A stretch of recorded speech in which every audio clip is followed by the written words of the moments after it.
Kita berdoa terlebih dahulu. Bersyukur padamu ya Tuhan atas segala kebaikan-Mu. Engkau boleh mempertemukan kami untuk mendiskusikan satu hal yang menarik ya Tuhan, tentang bagaimana kami bisa menerapkan prinsip Alkitab, prinsip-prinsip kerajaan Allah yang boleh membangun di dalam ekonomi, dalam finansial, dan kami boleh mendapatkan sesuatu kehidupan yang lebih baik lagi. Kami mohon Tuhan mencerahkan dan memberkati yang akan menjadi narasumber Ci Juli ya Tuhan. Dan berkati kami semuanya, sehingga kami semuanya ada boleh mendapatkan banyak manfaat melalui pertemuan ini. Terima kasih ya Tuhan, di dalam nama Tuhan Yesus kami berdoa. Amin. Amin. Amin. Silakan Miguel.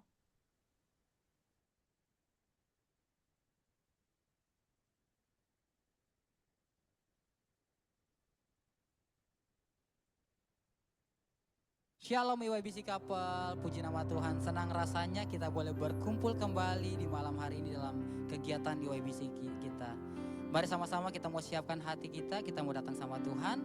Kita mau bersyukur untuk Tuhan karena kasih setianya dalam kehidupan setiap kita tidak pernah berubah dan berkesudahan. Terima kasih Tuhan.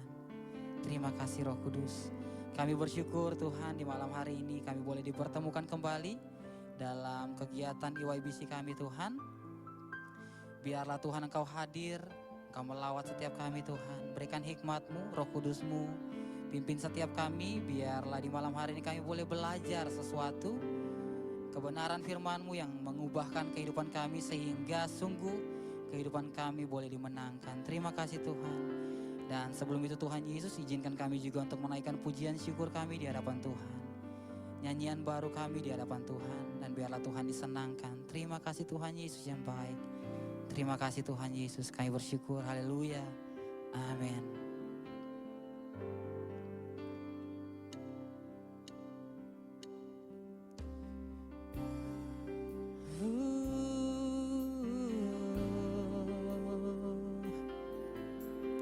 Seperti rusa yang rindu akan Engkau Tuhan, begitupun jiwa kami.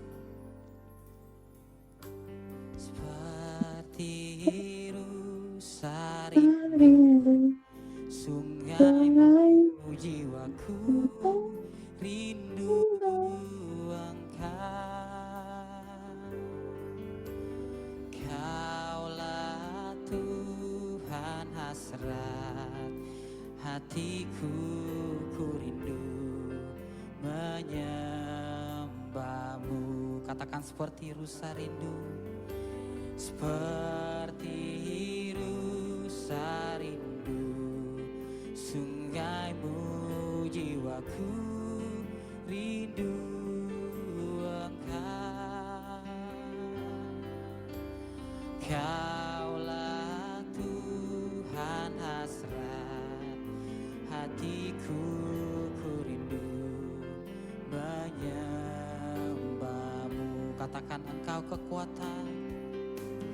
Engkau kekuatan dan perisaiku, kepadamu rohku berserah.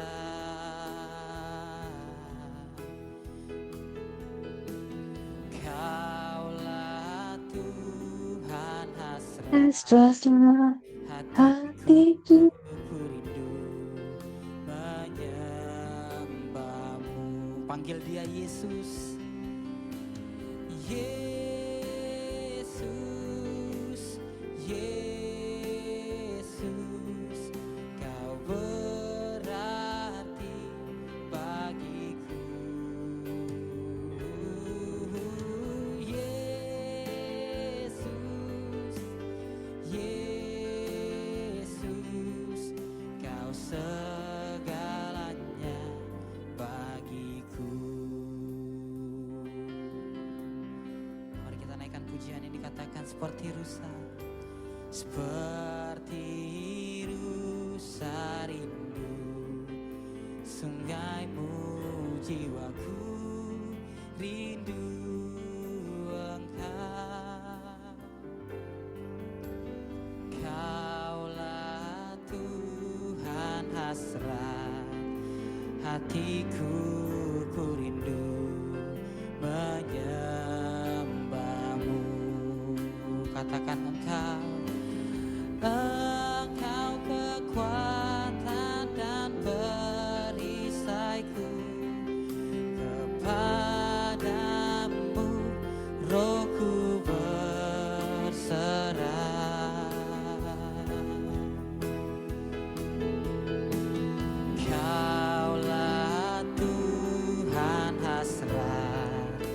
hatiku ku rindu menyembahmu.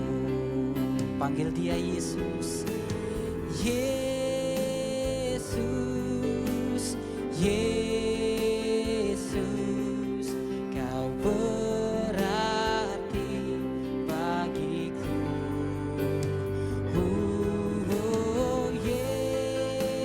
Yesus, Yesus, kau segalanya bagiku. Lebih sungguh lagi katakan Yesus, Yesus, Yesus, kau berarti bagiku. Yesus, Yesus, kau segalanya bagiku. Mari sama-sama kita naikkan sembah kita di hadapan Tuhan. Oh,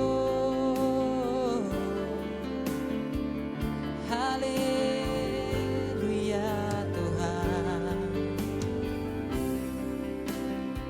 Terima kasih Bapa, kami bersyukur kepadamu, kami bersyukur kepadamu. Terima kasih Tuhan, hanya bagimu nyanyian syukur kami kembalikan hanya untuk hormat kemuliaan namamu Tuhan. Haleluya. Oh Yesus, Yesus, Engkau baik Bapa. Terima kasih Tuhan, terima kasih Yesus, terima kasih ya Roh Kudus, ketiga yang esa, yang kami sembah di dalam satu nama, di dalam nama Tuhan Yesus Kristus. Kau Allah yang besar, Kau Allah Immanuel Tuhan. Oh, terima kasih Tuhan.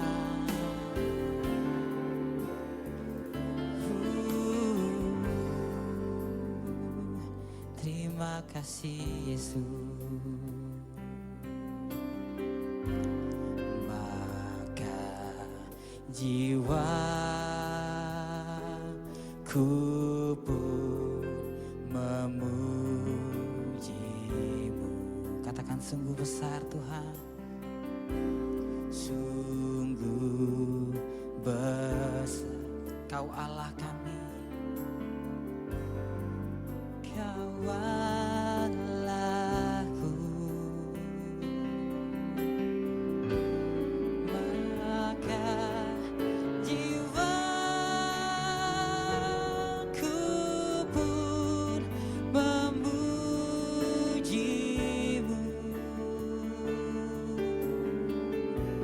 Sungguh besar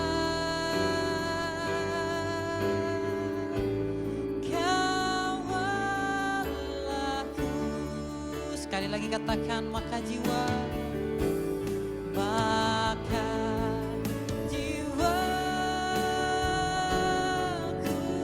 pun memujimu.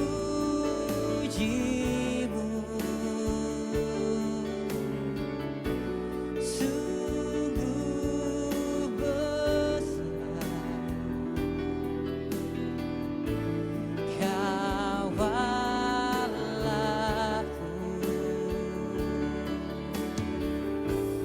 maka jiwaku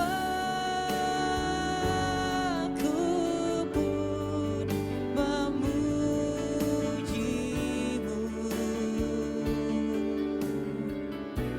Sungguh besar Kau Allahku. Katakan sungguh besar Tuhan,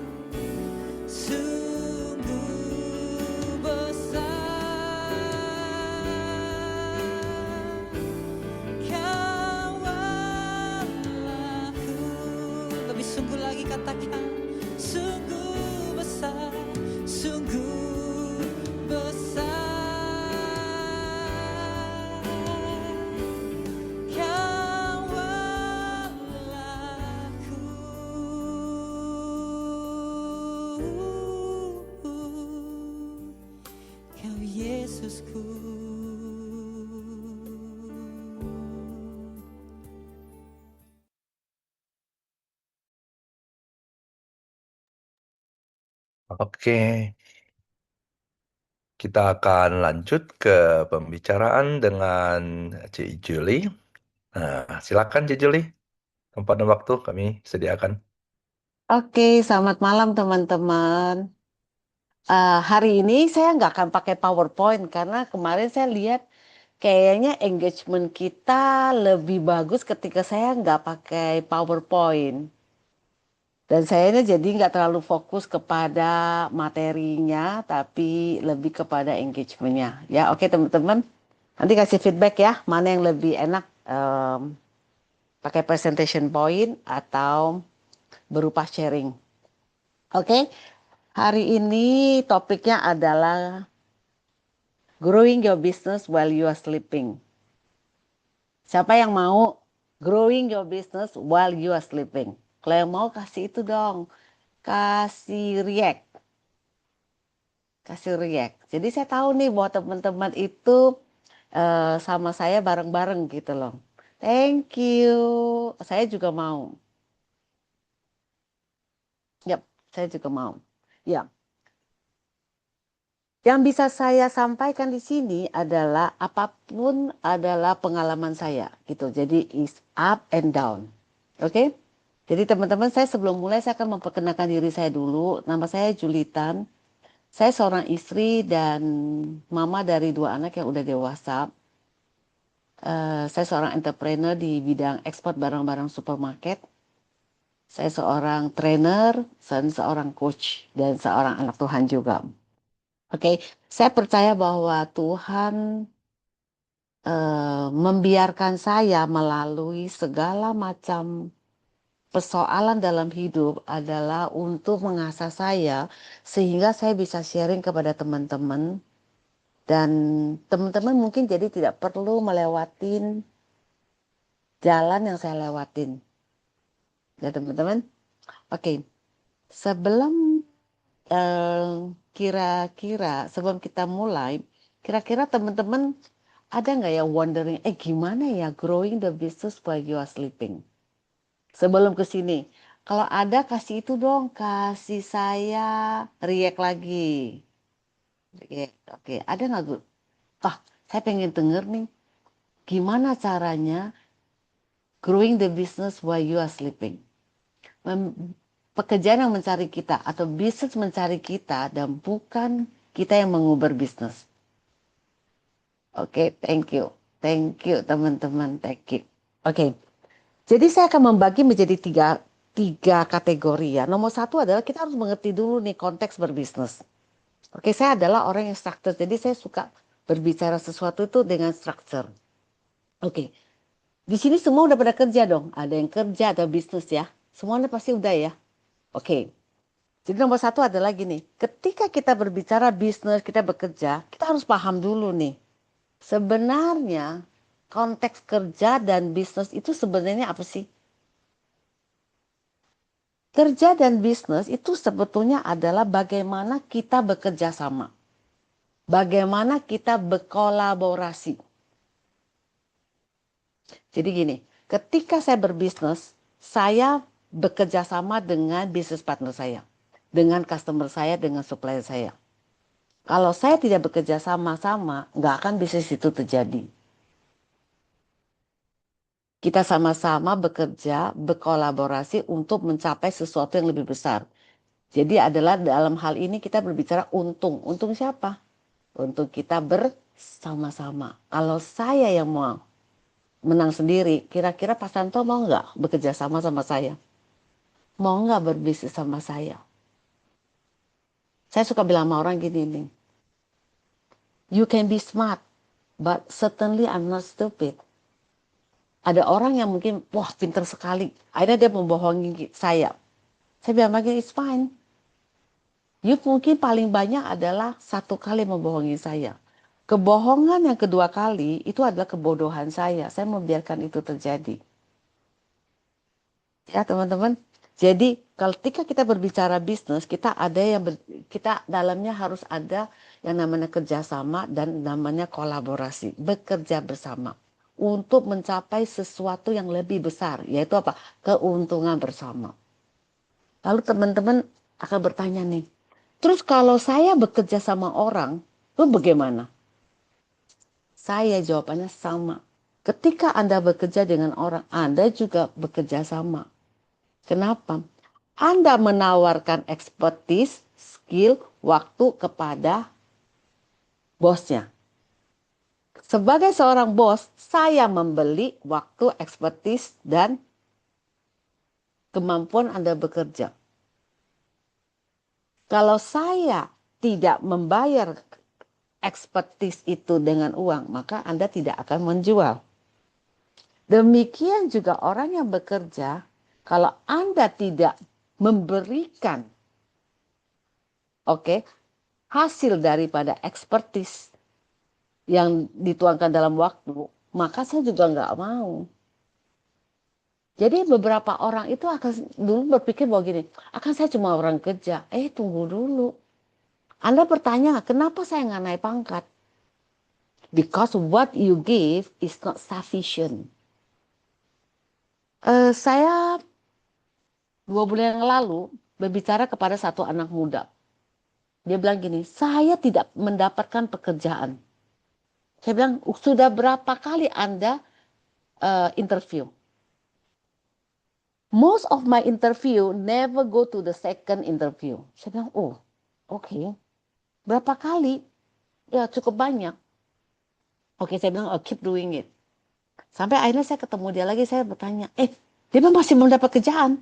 Saya tanya, boleh nggak sih saya dengar apa yang Anda jawab atau what is the conversation during the interview?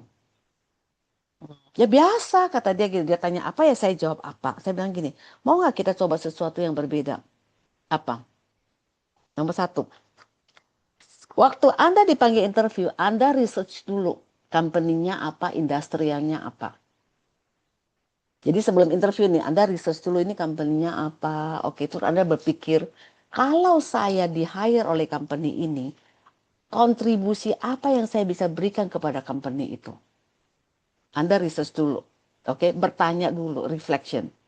Nah, waktu interview, kan biasa lo tanya gini kan. Nah, si rekruternya kan akan nanya kan, kalau saya mempekerjakan Anda atau ada pertanyaan apa atau apalah apa yang Anda ingin sampaikan, kan biasa suka dikasih waktu kan.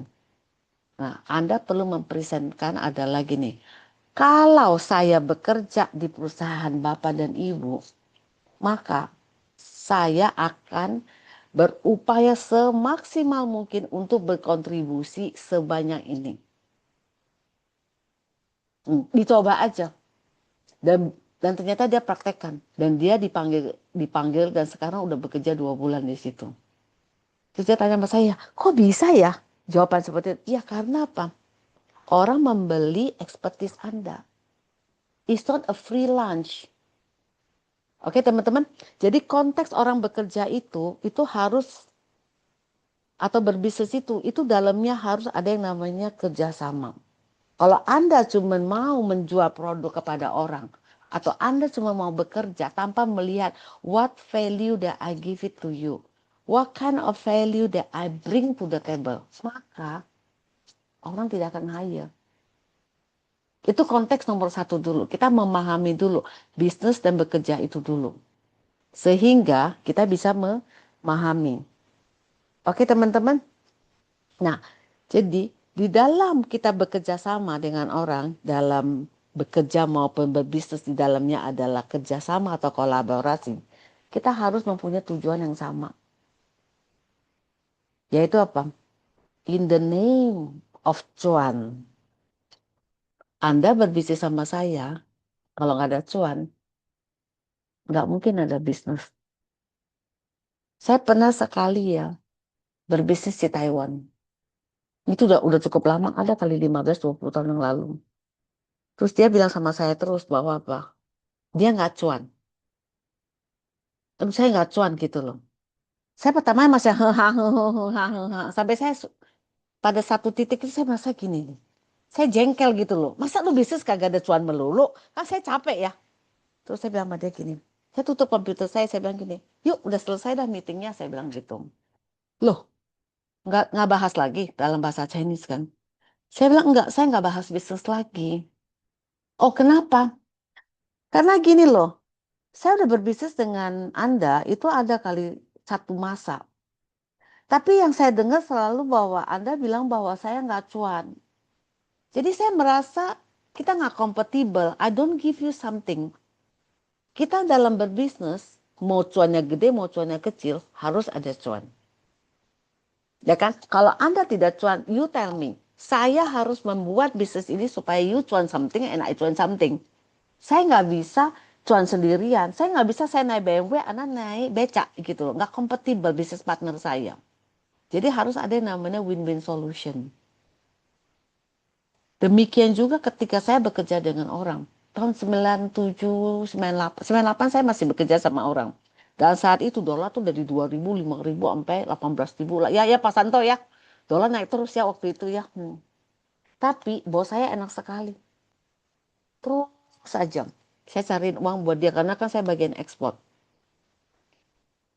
Saya nggak ngelihat bahwa oh dia harus kasih saya berapa. Kenapa? Karena memang saya bekerja dan saya mendapatkan gajinya. Sampai membuat bos saya itu berpikir apa? Ada kesempatan untuk di luar negeri, dia panggil Juli. Kita akan buka company di Dubai, buka office di Shanghai, buka di Singapura, buka di Hong Kong, dan buka di South Africa. Yang mana yang Anda mau untuk ditempatkan? Saya memilih yang saya mau. Kita bekerja, orang lain melihat. Jadi menurut saya, dalam bekerja, dalam berbisnis, kita harus mempunyai tujuan yang sama. Tidak bisa I. Is we. Karena ada yang namanya kerjasama. It's not I, it's we. We make money, we make business, we make result. It's not I. Ya. Nomor dua, dalam kita mencari bisnis, itu harus ada yang namanya gap. Misalnya gini nih. Saya memberikan, jadi gini, demand sama supply. Kita kan selalu ngomong bisnis kan selalu ada demand dan supply ya teman-teman. Dalam bekerja kan juga ada demand dan supply dong. Ketika orang hire saya itu, dia membutuhkan apa? Misalnya gini nih, saya ekspor ke luar negeri. Oke, saya berbisnis ekspor ke luar negeri ini awalnya begini nih. Di tahun 98, 99 awal saya itu ada di Shanghai. Jadi saya suka sekali dengan anak-anak gitu, dengan anak muda, dengan anak-anak saya suka. I'm a people person. Jadi waktu saya ada di Shanghai itu kalau weekend saya tuh suka masakin anak-anak gitu loh, yang tinggal di sana, yang anak-anak yang karena kerusuhan terus ditaruh di orang tuanya di Shanghai belajar. In return dia jaga anak saya. Tolong gendongnya saya bikinin. Jadi orang tuanya itu suka bawain kecap lah, bawain apa. Terus saya pikir-pikir, enak juga ya kalau saya bisa ekspor kecap. Berarti kan demand kecap ada dong, kecap asin, kecap manis, terus mie, ABC itu kan ada dong demand. Oh, ada demand, ada market.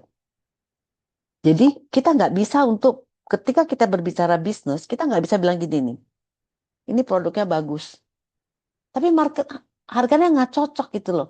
Tapi saya bagus, Anda harus membuat sesuatu yang meet the need. Jadi business basically is meet the need. Kebutuhan terpenuhi, itu baru ada bisnis. Kalau kebutuhannya tidak terpenuhi, nggak bisnis. It's nice to see. Kenapa iPhone laku, Oppo juga laku, no brand juga laku? Karena dibutuhkan oleh setiap pangsa pasar. iPhone bagus, bagus, tapi tidak semua orang Apple sanggup untuk membelinya. Jadi business is meeting the need. If you don't meet the need, maka there's no business. Ada orang sih yang pakai gini nih. Sis, bro, tolongin dong. Ya tolong mas sekali-sekali ya. Tolong sekali-sekali gitu loh. Tapi when you be able to bring the value, maka the business is belongs to you. Sama juga dengan bekerja. Ketika kita bekerja dan kita membawa value ke dalam perusahaan, maka kita lah yang dicari. Kita lah yang dicari oleh bos kita, bukan kita yang mencari. Kenapa? Karena kita udah serve dia punya need. Kita udah bring the need, the value ke dalam table, dalam meja. Jadi harus ada yang namanya menutupin gap, melengkapi. Kalau nggak melengkapi, bisnis nggak akan jalan. Oke, the next one adalah harus ada kepercayaan, harus ada trust. Trust, kalau nggak ada trust, kita nggak mungkin jalan. Ada orang, saya kan partner sama kakak saya ya. Jadi dia yang urus finance, urus dalam. Saya adalah orang yang keluar. Saya pergi-pergi terus. Orang bilang sama saya gini, oh you're very good ya in doing the business. Saya bilang apa? Because my sister trust me. Saya bisa pergi perang di tengah-tengah apapun in the market dalam hal ini. And business partner saya itu percaya saya. Jadi ketika ada trust, maka saya bebas berkreasi. Dan termasuk dengan apa ketika kita dipercayakan oleh atasan kita atau pemilik perusahaan, kita deliver yang namanya trust itu. Maka apa? Dia yang mencari kita. Kita bisnis kok. Kita mencari orang yang bisa kita trust. Saya kalau interview orang, terutama di sales, saya bilang saya nggak apa-apa mau kasih. Anda mau minta gaji berapa? Anda mau minta gaji 10 juta, ini targetnya. Anda mau minta 100 juta, ini targetnya. Kalau Anda bawakan bisnis ke saya, atau kasih saya cuan 1M, saya bayar 100 juta ke Anda, besar apa kecil? Kecil. It's all about apa? What is in the paper. Ya kan? Karena kita berbicara tentang bisnis. Oke? Nah, harus ada trust. Lalu teman-teman nih, ada yang bertanya lagi begini nih. Trust. Saya percaya dulu kepada Anda atau Anda percaya kepada saya? Karena pasti ada dua nih. Trust itu kan ada dua nih. Saya percaya Pak Santo dulu atau Pak Santo percaya saya dulu. Kan gini loh. Terus nanti kita membicarakan gini. Trust itu kan harus ada dua pihak nih sama-sama percaya. Kata-kata yang indah sekali. Tapi siapa yang mau mulai? Kan nggak mungkin nih sama-sama. Kan kita nggak tahu. Saya sama Pak Santo dua individu yang berbeda. Latar belakang berbeda juga. Saya majunya katakannya 2 step. Pak Santo mungkin majunya adalah 10 step nih. Wah kebanyakan. Saya cuma 2 step. Effort yang diberikan kan dia lebih banyak. Tapi kalau saya memilih adalah gini. I start trust you first. Somebody need to walk. Mulai dulu. Maka saya memilih untuk mempercayai Pak Santo dulu. Tapi ketika Pak Santo menerima trust saya, ini harus bisa ditanggung jawab trustnya. Are you a trusted person nggak? Saya percaya kepada Anda dulu. Saya mulai dulu memberikan kepercayaan itu. Tapi Anda adalah trusted person apa enggak, itu ada di tangan Anda.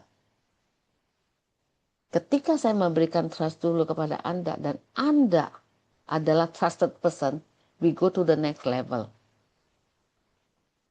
Kalau nggak mulai, nunggu-nunggu, saya selalu bilang apa? Dalam saya berbisnis, mulai aja dulu.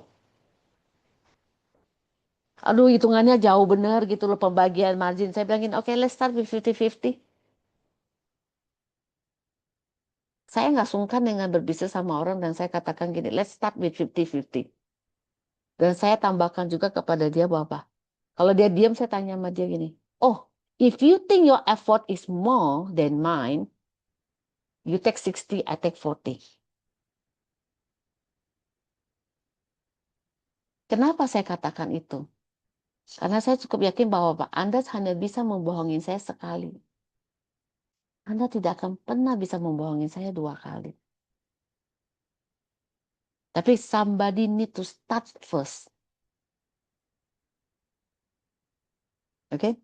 Ketika saya bekerja sama orang, saya demand segini. Aduh, nggak sesuai dengan budget saya. Oke, nggak apa-apa. Kalau saya suka dengan perusahaan itu, saya akan bekerja. Tapi saya bilang gini, setelah saya mencapai ini, you need to give me this. Kenapa? Karena saya serve apa yang pantas, I'm worth for that much. Jadi ada confidence di situ dan ada tanggung jawab di situ. Sampai sini kira-kira teman-teman paham nggak? Sepakat nggak? Ya.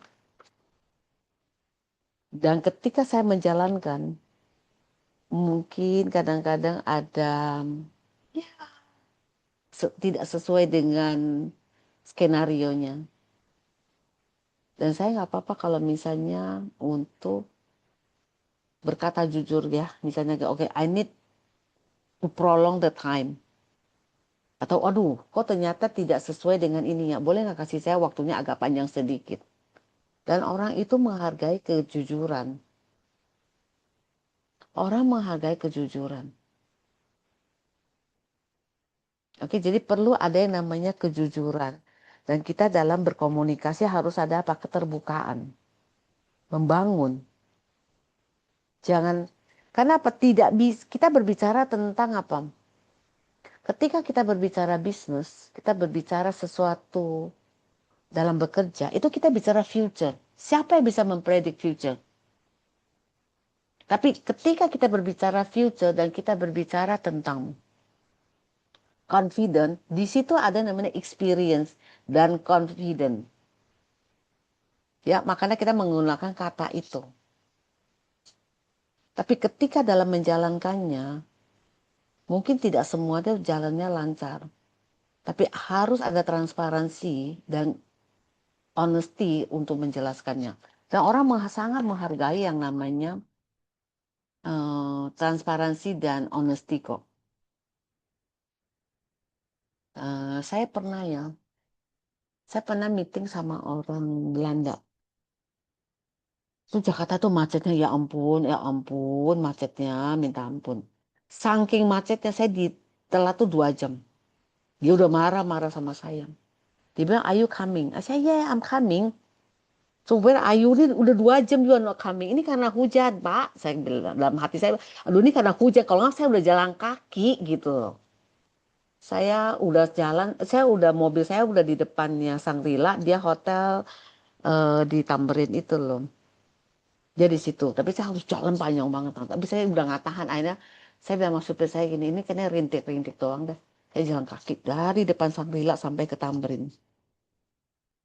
Sampai di situ. Tapi dia udah marah-marah, saya bilang sama dia gini, sebelum Anda pergi tinggalin meeting ini, Anda berhak untuk tinggalin meeting ini, appointment kita, karena saya udah telat 2 jaman. Tapi sebelum you pergi, tolong lihat dulu keluar supaya Anda jangan terjebak macet juga dengan saya. Oke, dia bilang, masa? Saya bilang, oke. Mungkin Anda nggak percaya sama saya, but it's okay. Terus akhirnya saya sampai dan jalan kaki tuh saya nyebrang dengan seadanya saya lah. Udah sampai kayak ini tau nggak? Kayak kucing kecebur, rambut itu udah basah. Saya bilang gini, Michelle, I'm here, okay? But you give me 5 minutes to touch up. Saya dengan apa adanya saya. Just 5 minutes to touch up. Saya udah touch up. Oke, now let's talk about the business. Padahal komputer saya masih sama supir saya tuh. Saya bilang, saya ambil kertas satu ya dari itu. Karena saya takut hujan, saya cuma bawa HP satu. Saya bilang, oke, let's talk about the business. Dia bilang apa? The business goes to you, Julie. Saya bilang, why? I just see you as a person. Why? You walk so far. Kan kelihatan rambut saya basah. Baju saya aja masih basah. The business goes to you. Lewat dia, saya dikenalin sama A, sama B, sama C gitu loh.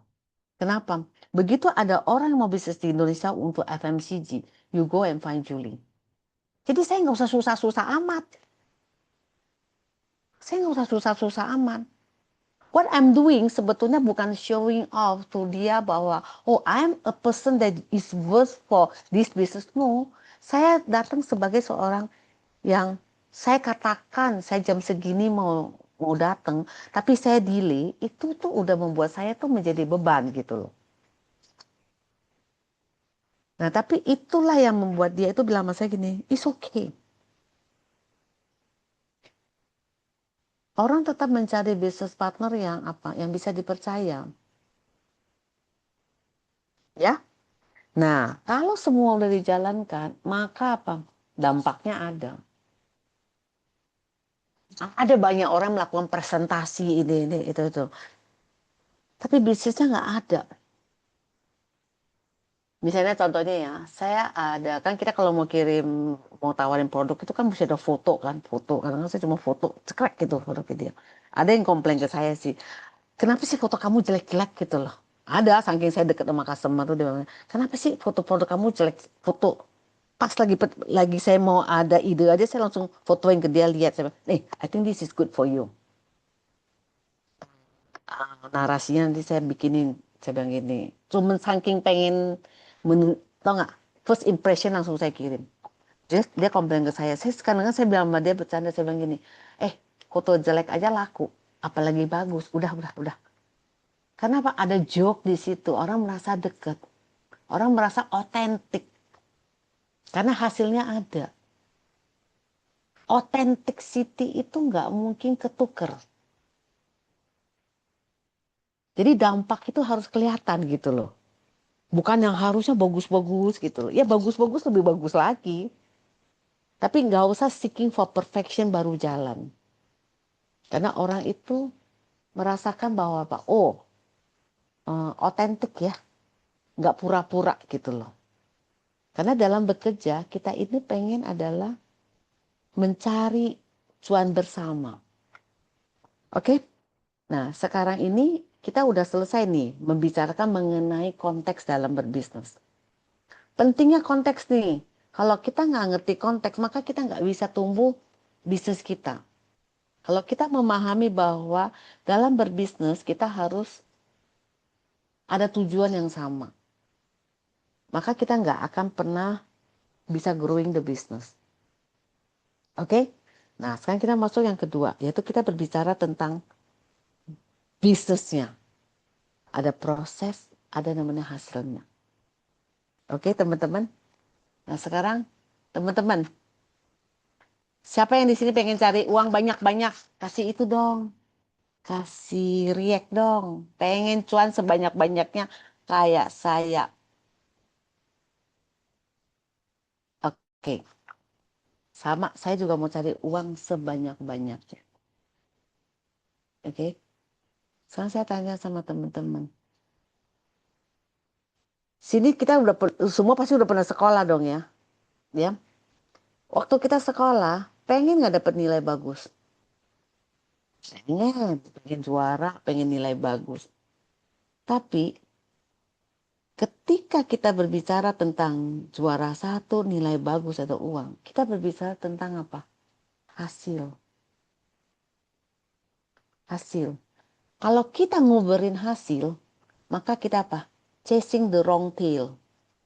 Nguber aja dia, nguberin uang, nguberin angka.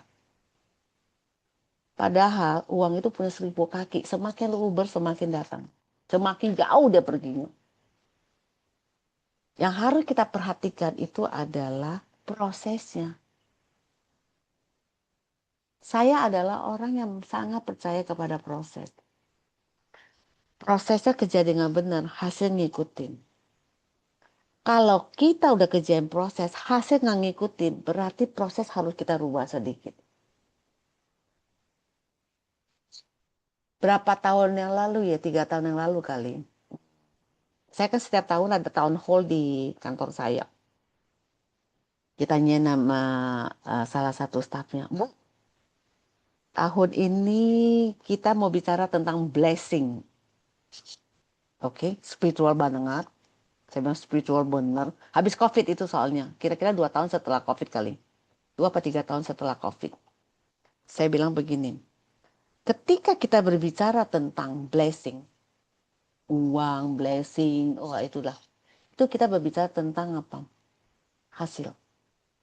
Saya mengibaratkan adalah gini tuh. Tiap hari Tuhan itu kasih mana.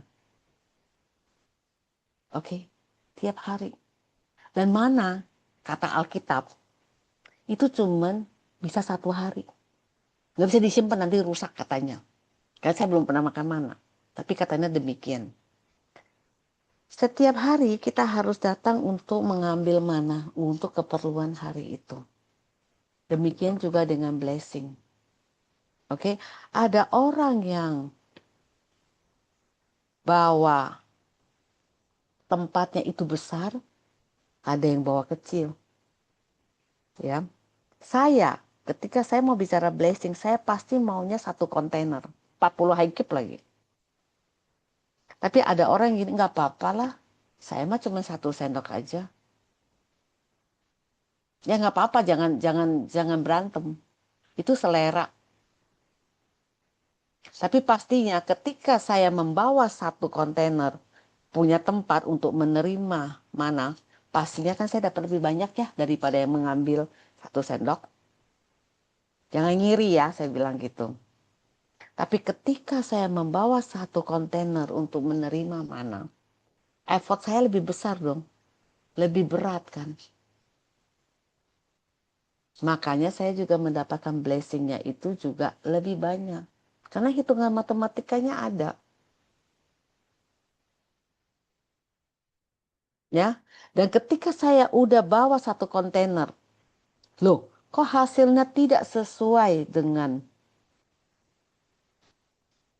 1 kontainer, maka kita perlu evaluasi.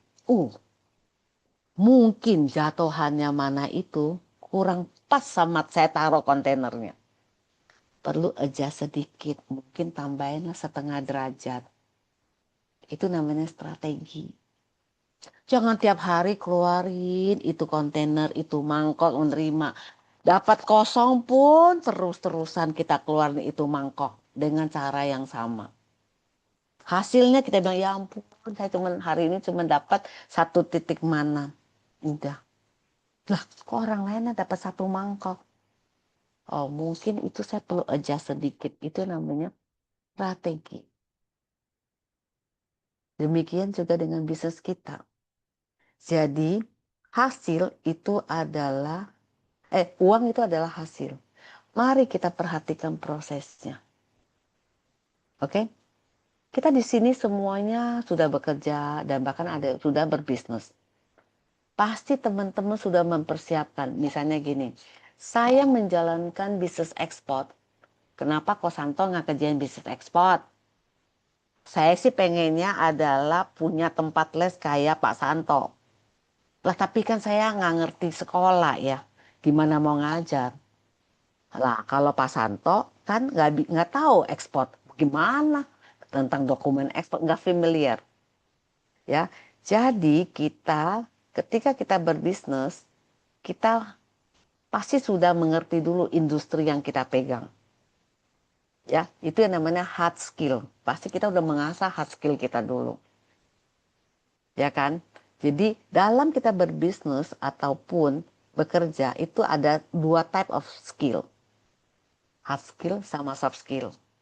Saya yakin teman-teman di sini pasti semuanya sudah punya hard skill. Makanya teman-teman memilih pekerjaan itu. Ya, hard skillnya udah ada lah. Jadi kita nggak dalam hal ini kita nggak bahas hard skill ya. Karena pasti teman-teman sudah punya hard skill itu. Yang kedua adalah kita berbicara tentang soft skill.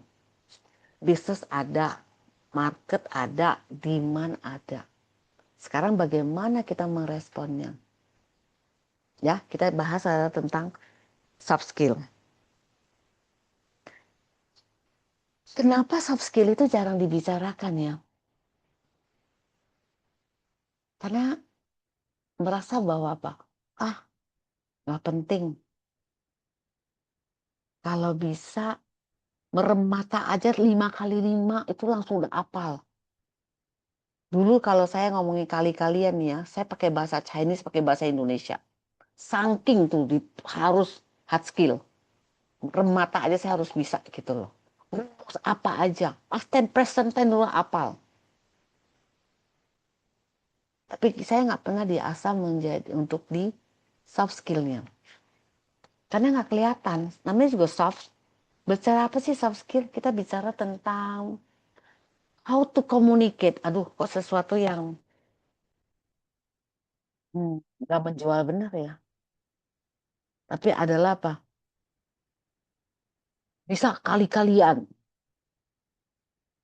Ya teman-teman. Nah sekarang orang itu banyak melihat bahwa yang diperlukan sebetulnya adalah di soft skill.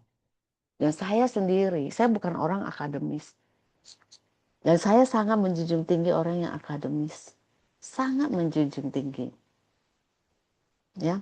Tapi saya sangat mengasah di soft skill saya. Oke, kita lihat yuk soft skill apa sih yang harus dipunyai oleh orang dalam berbisnis atau bekerja sama dengan orang. Oke, nomor satu yang saya lihat dari pengalaman saya adalah gini, mampu melihat peluang.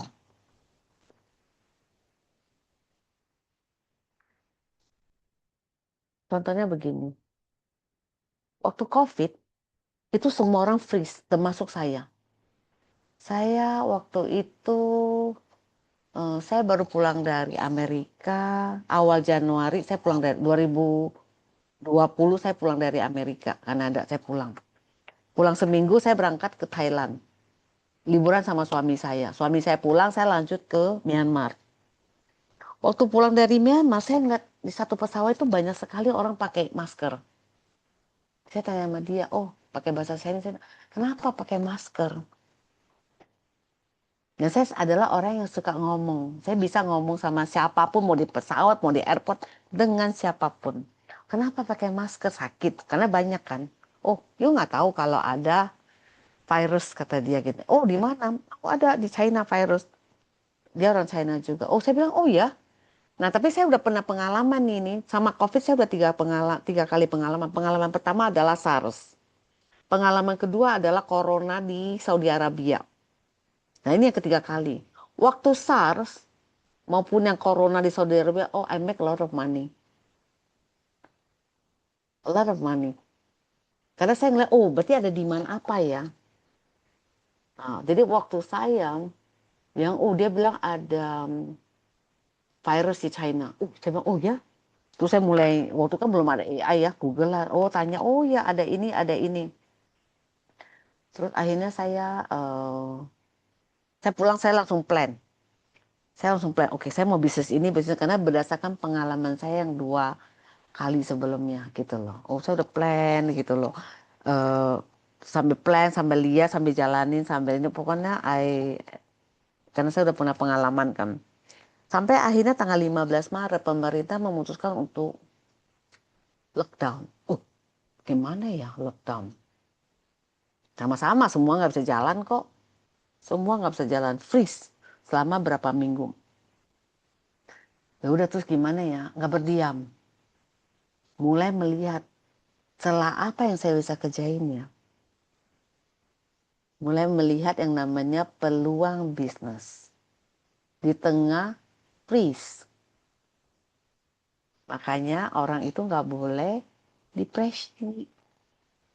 Kalau Anda stres dan depresi, Anda juga freeze bersama dengan yang lain.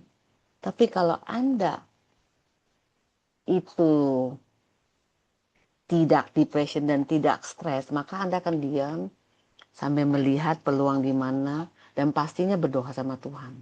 Dan saya bilang gini, Tuhan, ya ampun lagi tes COVID saya baru tahu kalau saya punya total pegawai saya yang bekerja itu seratusan. Saya bilang Tuhan, kalau seratusan orang kali satu rumah 4 orang, 400-an perut yang harus diisi loh Tuhan. Ini gimana caranya? Lalu sampai berdoa, Tuhan gimana ya belum ngobrol kan nggak bisa kemana-mana. Lalu saya banyak sekali menggunakan apa? coaching bisnis dalam berbicara dengan customer saya.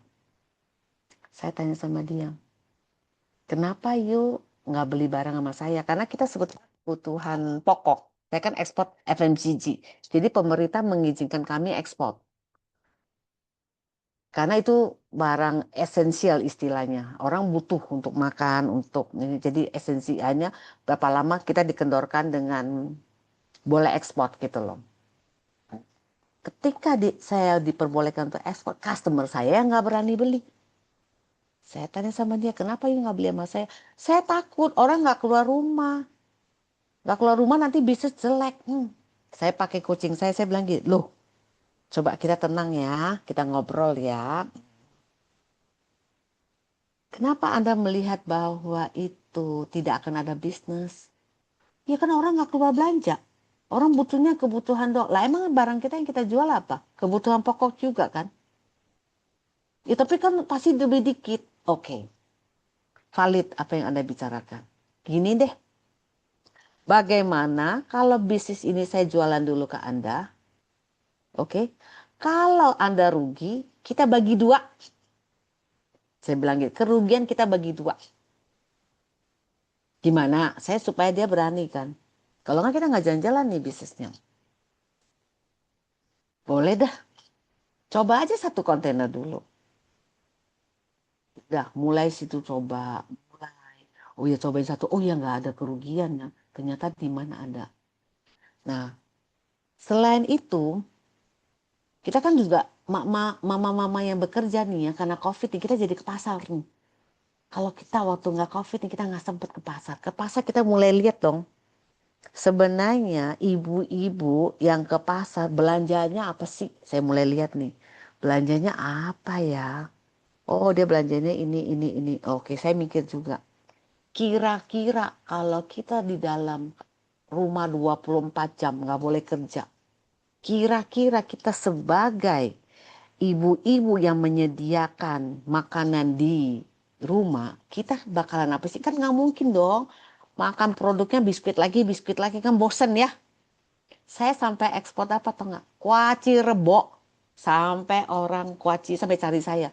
Kok ya bisa kepikiran sih untuk kuaci? Ya karena pengalaman saya lah. Sekarang gini nih, saya ngobrol sama suami saya di rumah.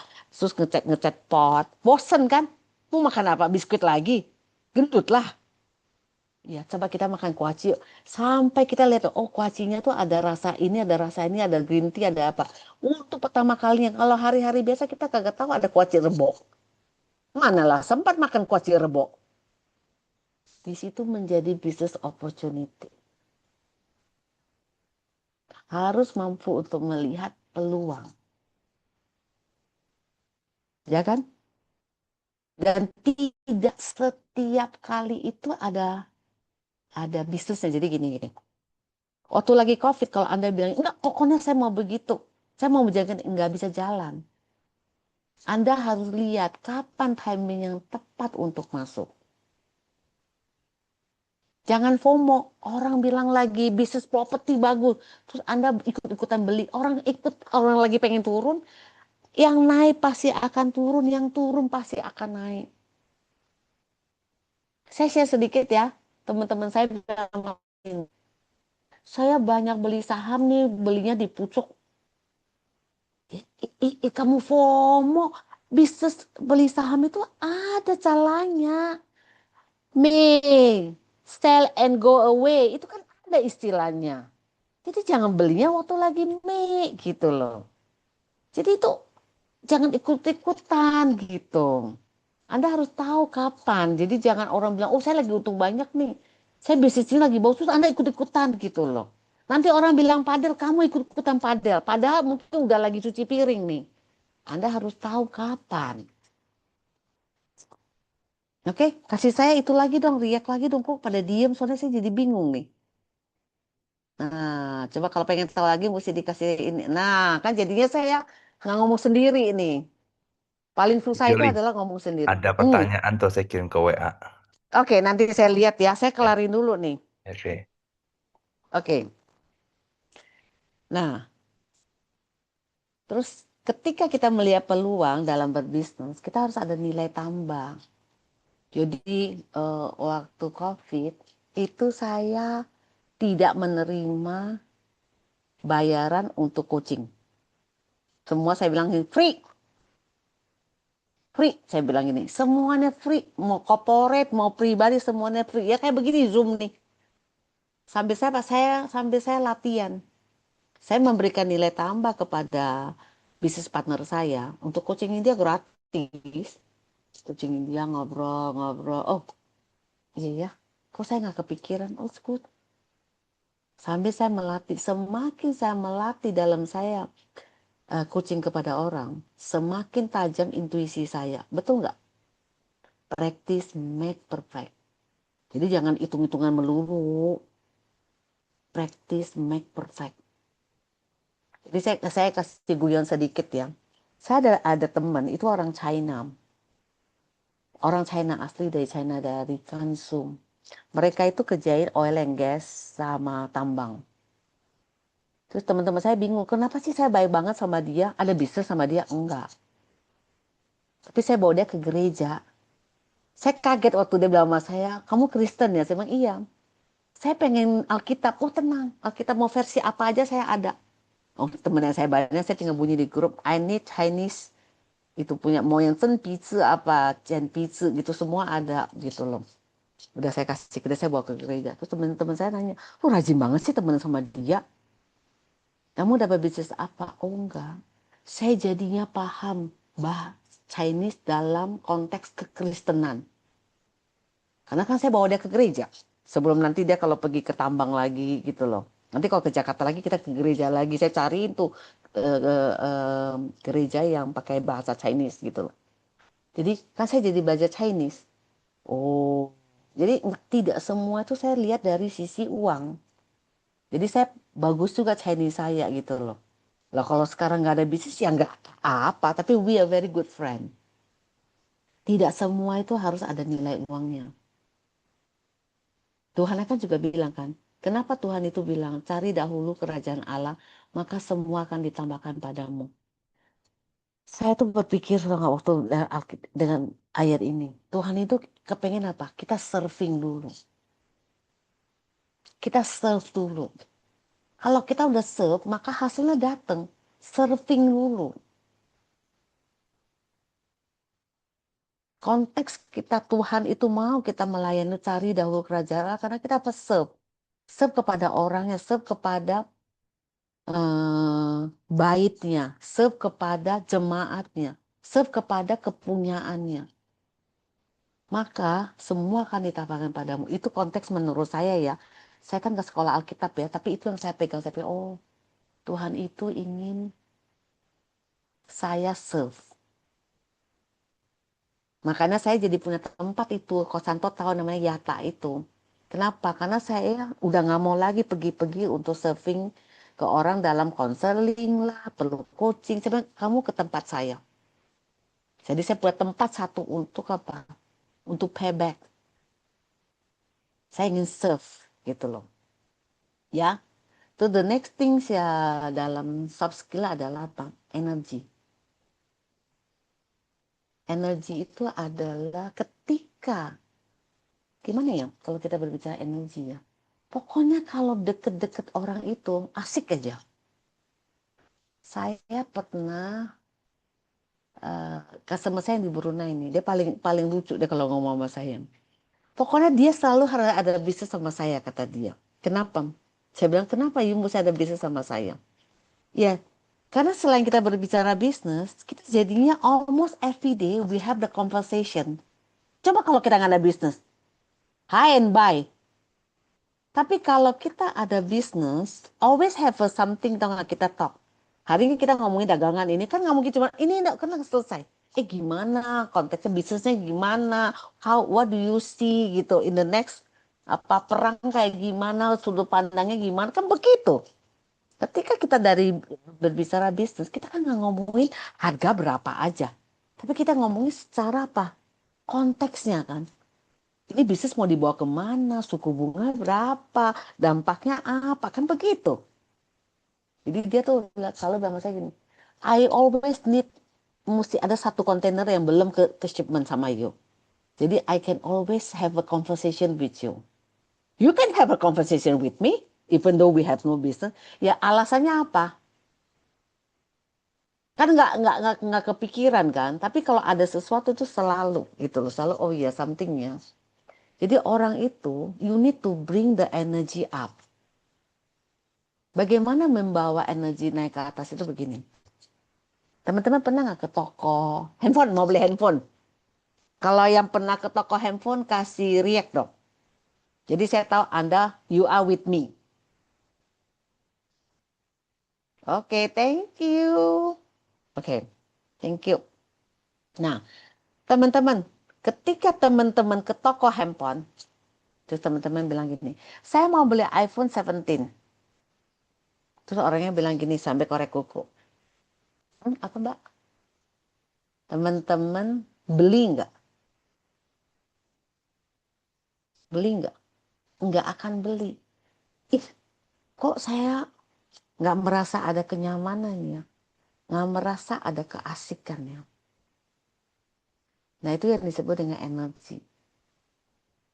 Dan pancarannya itu kemana-mana kalau kita berbicara energi. Energi itu kayak misalnya dengan lampu. Kenapa orang bilang lilin yang cuma sebatang kecil ini bisa menerangkan satu ruangan yang gelap? Itu namanya apa? Hmm, apa istilahnya? Apa? Pijaran ya? Bahasa Indonesianya apa? Pijar ya, pijar. Jadi pijarnya itu kemana-mana. Demikian juga dengan kita. Kalau kita nggak punya energi, maka tidak akan membuat orang itu merasa apa? Ter-engage. Merasa ingin berbisnis. Merasa ingin satu tim sama dia.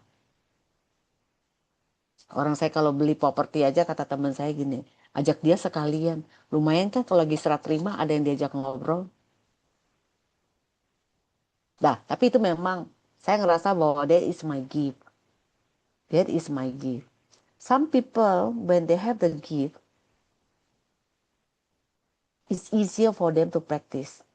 Tapi bukan berarti bahwa Anda tidak mempunyai kesempatan untuk praktis. Oke? Okay? Ketika kita punya energi, itu benar-benar ya nggak cuman di dalam lingkungan kita. Tapi bisa dirasakan sampai keluar. Itulah hebatnya bahwa kita nggak ngelihat, tapi orang merasakan. Ketika kita berbicara tentang soft skill, mungkin nggak pakai ini, tapi pakai ini. People feel comfortable. People feel comfortable. Kadang-kadang customer saya nanya sama saya sih, why your price is more expensive than others? Saya bilang sama dia gini, because every container that I ship it to you is with the prayer. Tawa dia. Hahaha, laku nggak? Saya bilang. Lebih baik mahal tapi laku dan habis daripada murah tapi nggak habis. Tapi itulah sebenarnya nggak begitu. Itu adalah cara saya untuk apa? Membuat engage, membuat ada yang namanya energinya itu naik gitu loh. Sebetulnya kan paling bagus adalah apa? Harga yang reasonable gitu loh. Tapi ya kan saya memang kan mencari supaya apa? Ada conversation dan orang merasa engage, orang merasa nyaman gitu loh. Jadi jadi every container with prayer, yes. And how much you are going to value the prayer? Ayo coba mau value berapa tuh? Coba doa. Kan nggak bisa di value. Nah, nextnya saya tanya sama dia, habis nggak itu barang-barang yang dipesan sama saya? Habis. Nah, makanya. That's why. Mesti asik gitu loh. Orang tuh mesti asik. Kalau asik, orang ngerasain tuh enak gitu loh. Kira-kira sampai di sini teman-teman sepakat nggak nih? Sepakat, oke. Nah, dan kita nggak bicara tentang, hanya berbicara tentang kepiawaian kita berbicara, energi, ya kan, cara kita berkomunikasi. Pastinya Anda harus deliver the result.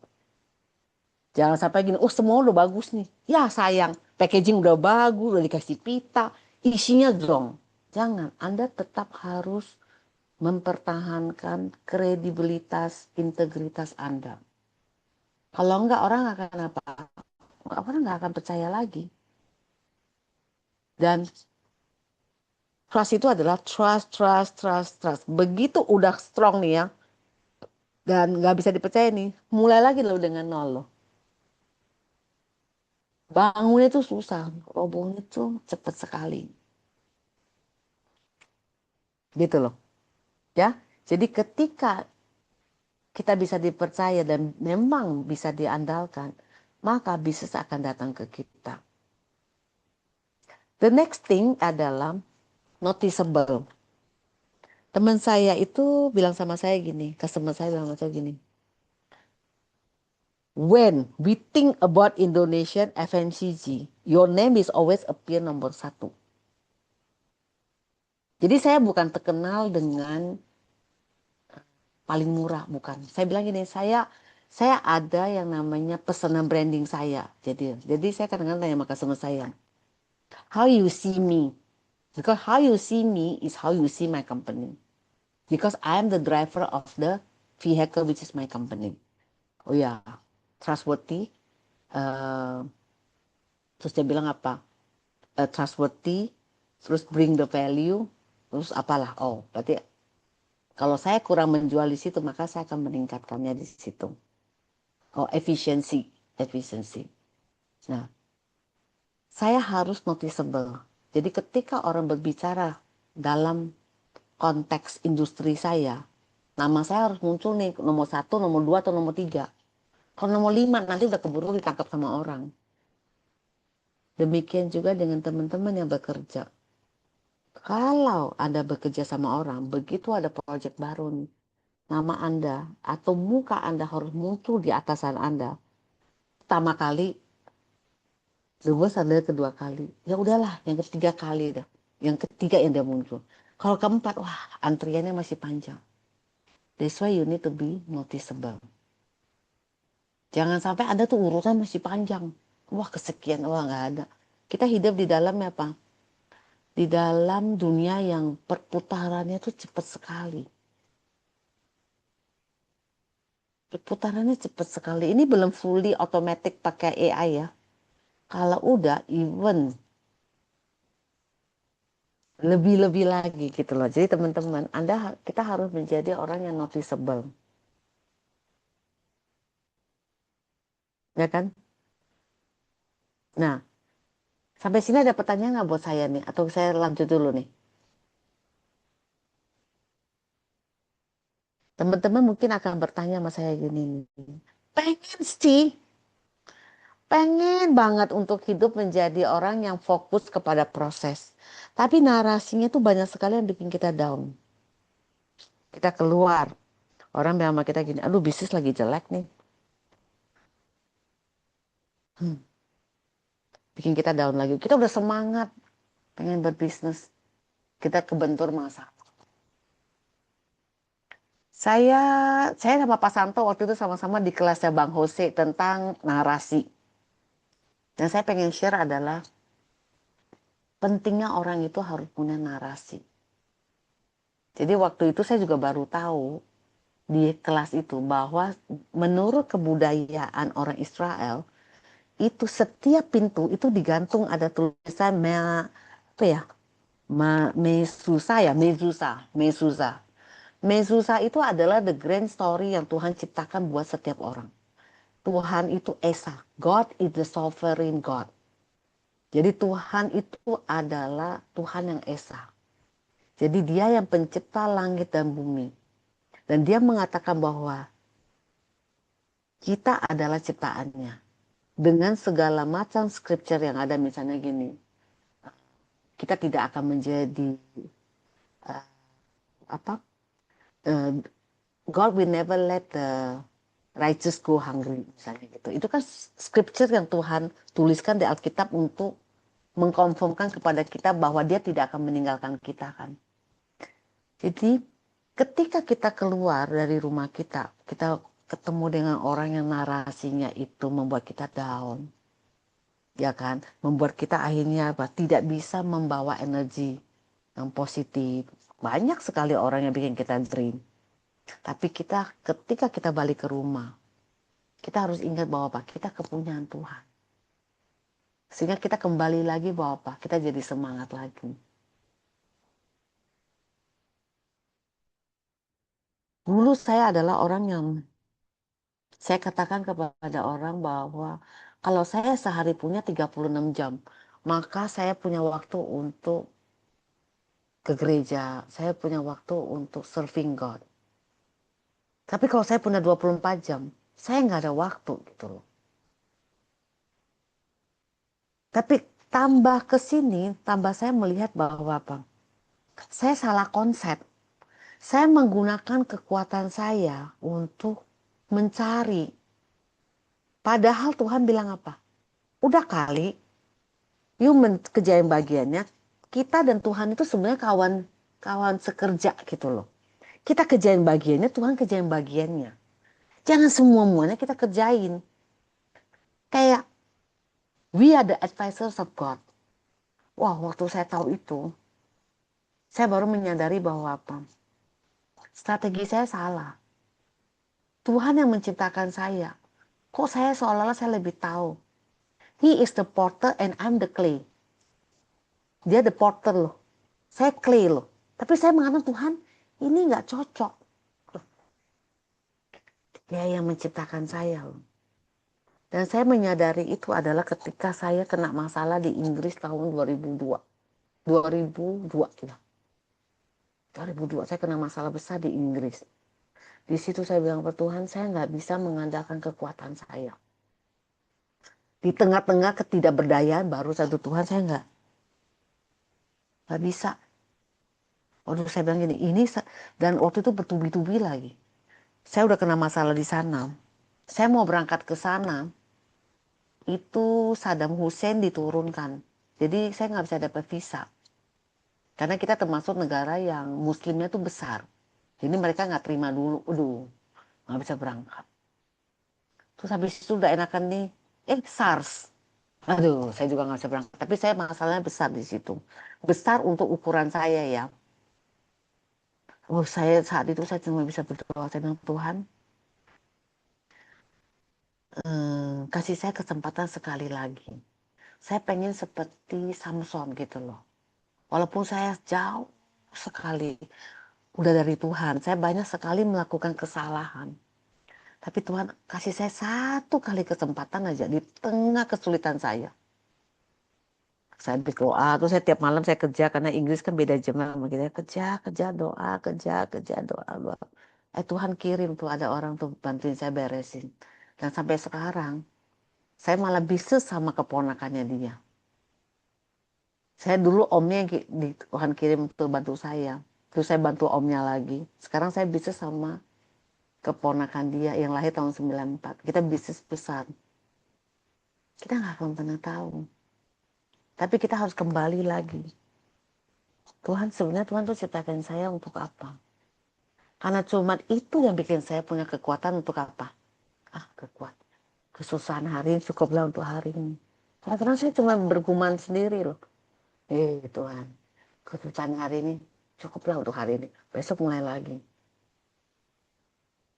Jadi yang saya bisa sharekan kepada teman-teman adalah pengalaman saya pribadi. Bahwa ketika saya sulit sekali, pentingnya orang-orang itu harus punya apa?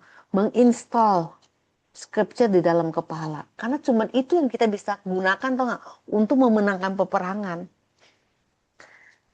Saya juga pernah yang aduh sulit banget ya kena masalah. Kena masalah teks 2019, 2013. Aduh besar juga saat itu. Sampai gini, Tuhan pokoknya saya mau nyanyi itu seperti Paulus nyanyi sampai the chains broke gitu loh. Udah gue nyanyi aja terus tiap hari. Aduh Tuhan, God will make a way. Pokoknya make a way terus. Every day gue coba gini, God will make a way. Gitu aja. When it seems to be no way. Waktu sampai nyanyi, itu benar-benar, sampai saya sekarang ini merasa merinding. Tuhan kapan ya you make a way, udah nyanyi melulu. Kan the next songnya apa? I will sing, I will praise. Terus nantilah apa? Sampai saya tuh merasa bahwa aduh Tuhan. Dan ketika Tuhan buka jalan itu cuma gini. Sampai saya di pengadilan pajak saya semua ampun Tuhan, saya berlutut, saya bilang gini. Ini kalau bukan Tuhan nggak mungkin. Tapi prosesnya, ih, I will never forget. Itulah membuat saya berpikir bahwa apa? Lalu sombong deh coba. Tuhan akan membalikkan semuanya itu seperti cuma gini. Install teman-teman dalam pikiran kita. Jadi kita ketika kita hadapin, kan saya nggak akan sama teman-teman terus-terusan ya. Pastinya apa? Si Pauline juga nggak akan sama teman-teman selamanya kan. Teman-teman you need to install Bible scripture itu selalu di dalam kepala. Supaya apa? Ketika ada peperangan, ketika teman-teman down, kita perkatakan itu. Kita perkatakan, kalau nggak kita bisa stres. Kita nggak tahu hidup itu mau kasih kita apa. Maunya sih membawa energi. Maunya sih begini. Maunya sih memberikan dampak. Aduh, tapi waduh. Tapi yang pengalaman saya adalah install sebanyak mungkin. Dulu saya nggak ngerti kenapa orang harus membaca Alkitab cover to cover.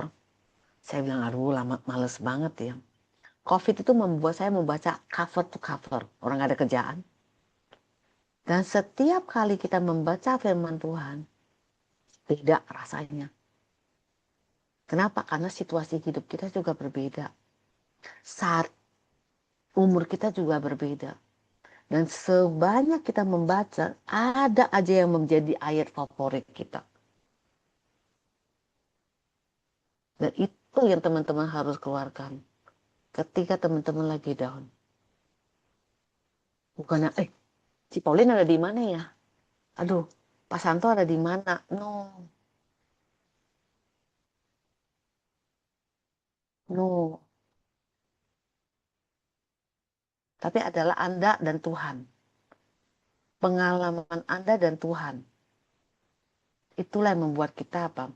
Bisa untuk menghadapinya. Tunggu ya, saya matiin dulu nih, ada yang telepon saya nih. Saya matiin dulu.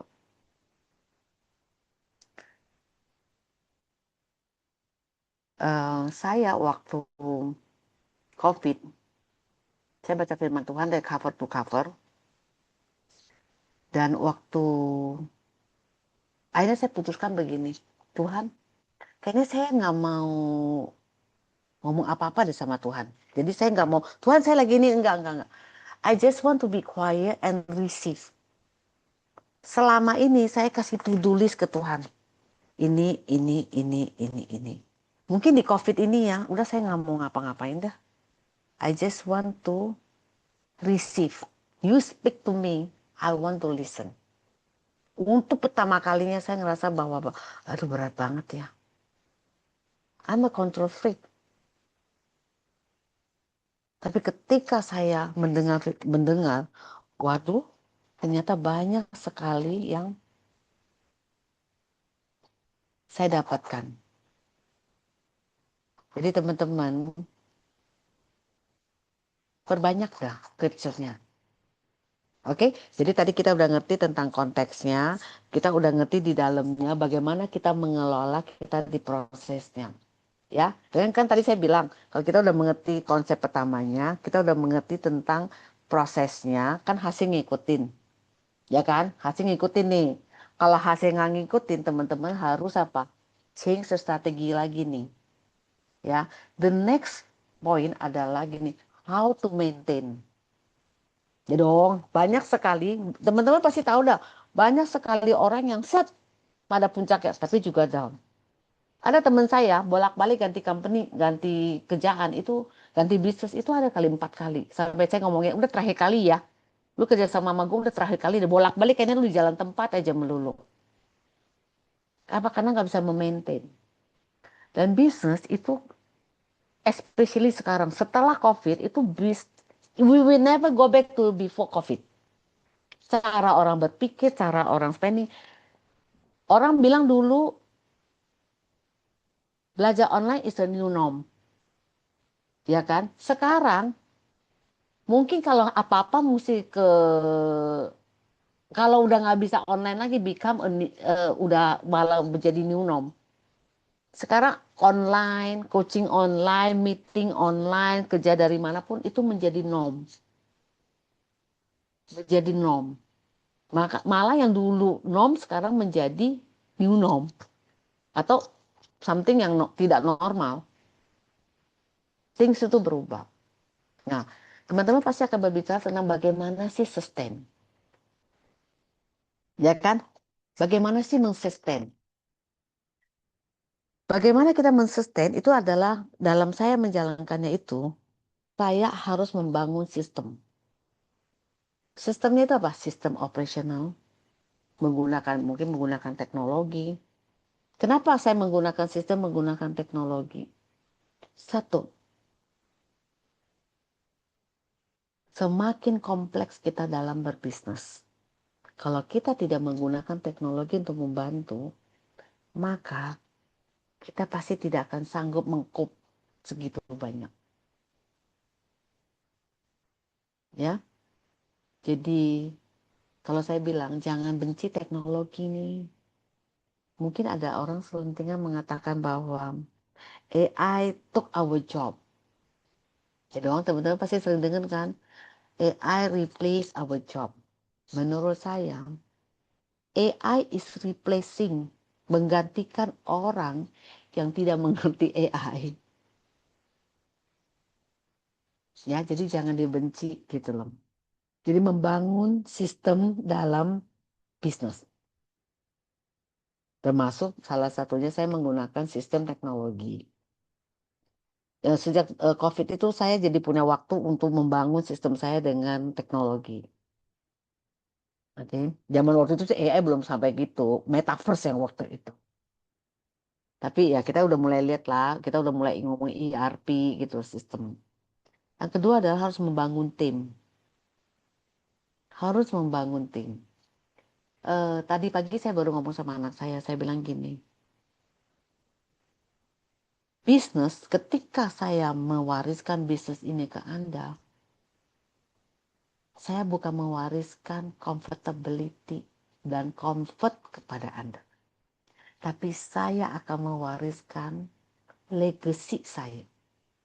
Legacy itu adalah sesuatu yang Anda harus bisa mempertanggungjawabkan.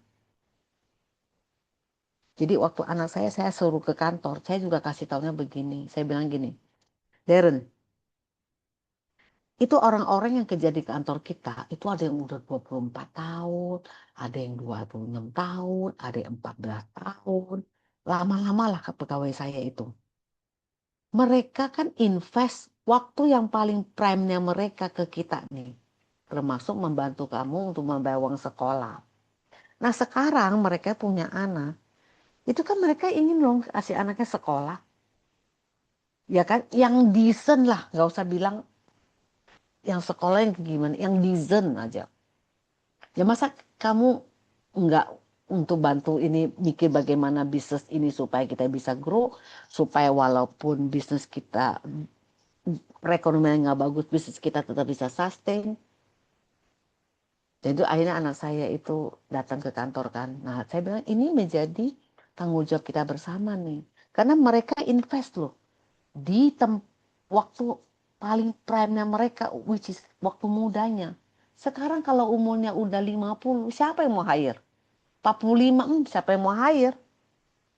Yang muda aja banyak, yang udah tech savvy aja banyak banget kan. Nah itu kan menjadi tanggung jawab kita.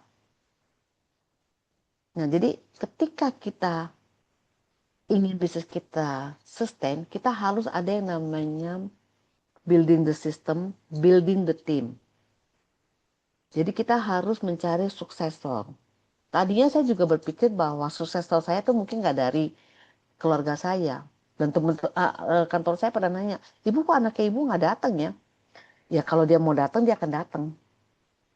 Kalau dia nggak mau datang, ya nggak apa-apa juga. Saya nggak akan menyuruh dia untuk harus gitu. Tapi saya mengajak dia gitu loh. Jadi kita harus membuat bisnis ini grow karena ini adalah legacy. Oke? Kita harus bisa sustain. Banyak sekali strategi yang harus kita pakai. Kita nggak bisa menggunakan eh, apa ya istilahnya strategi yang kita pakai 20 tahun yang lalu. Oh no, udah sama sekali nggak valid lagi. Ya, nah nextnya adalah teman-teman harus bisa mengontrol bisnis. Jangan ngelihat bahwa bisnis udah jalan ya udah saya nggak ke kantor. Coba, udah autopilot. Anda mau nggak naik pesawat yang autopilot? Nggak pakai pilot gitu loh. Langsung. Kan nggak mau karena ketika dia menghadapi turbulence kan dia tahu bukannya cuma sistem doang.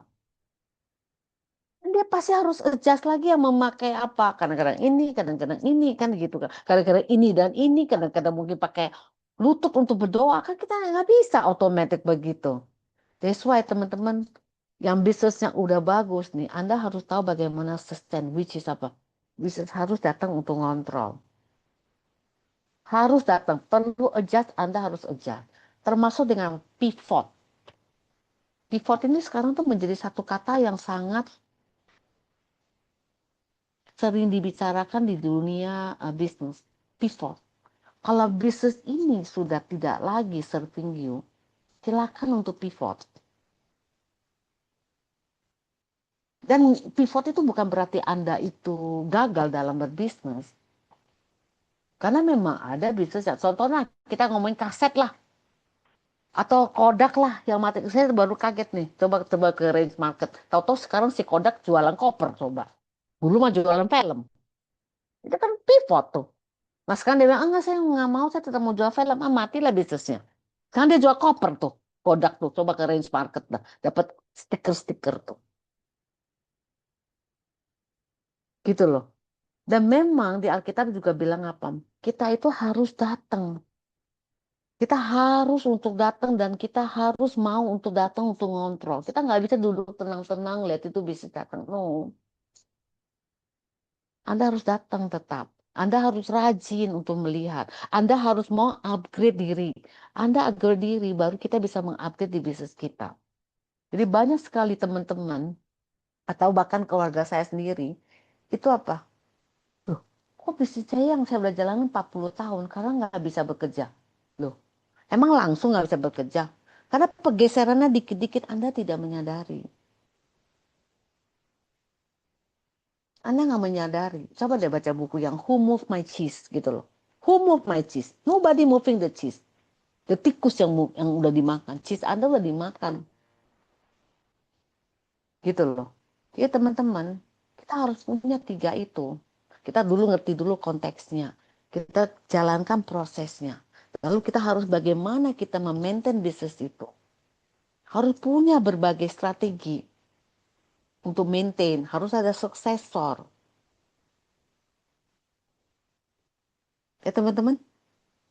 Nah, kalau dari saya sih materinya udah selesai gitu loh. Ada satu ayat yang saya paling suka nih.